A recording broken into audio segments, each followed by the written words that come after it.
चीन के real estate market का संकट इतना बढ़ गया है कि वहां पर कुछ और रियल एस्टेट कंपनियां डिफॉल्ट होती हैं तो भी सरकार को कोई फर्क नहीं पड़ेगा।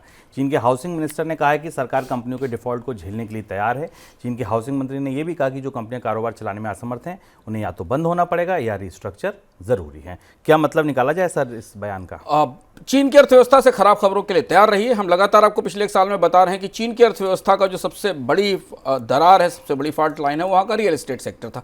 कई बड़ी कंपनियां डिफॉल्ट हुई हैं। उस डिफॉल्ट होने के साथ चीन का जो लोकल एडमिनिस्ट्रेशन है उनका एक बड़ी निर्भरता इन रियल एस्टेट सेक्टर पर है। वो रियल एस्टेट सेक्टर को ज़मीनें बेचते हैं और उनसे टैक्स वसूलते हैं। इन लोकल एडमिनिस्ट्रेशन को तो चीन के सेंट्रल बैंक ने और सरकार ने फिनांस किया है, लेकिन अब एक सीमा से अधिक जाकर चीन की कंपनियों को डिफॉल्ट से बचाने की कोशिश नहीं की जाएगी, ये बात बताई गई है। हम विस्तार से इकोनॉमिका में आपको बता चुके हैं कि चीन की सरकार ने कंपनियों के लिए लक्ष्य रखा था कि वो अपनी कर्ज पर निर्भरता घटाएंगी, कर्ज के बारे में जानकारी देंगी, सूचनाएं देंगी, और जैसे ही वो लक्ष्य सामने रखे गए उसके बाद चीन में डिफॉल्ट होना शुरू हुए। लेकिन अब सरकार भी शायद थक गई है मदद करते करते, इसलिए आने वाले समय में कई डिफ़ॉल्ट सामने आएंगे जिसका असर हमें बाजार की सेंटिमेंट पर, बाजार की अंतर्धारणा पर भी दिखाई देगा, और चीन की अर्थव्यवस्था जो पहले ही 5% की आर्थिक विकास दर से नीचे फंसी हुई है उस पर भी नजर आएगा।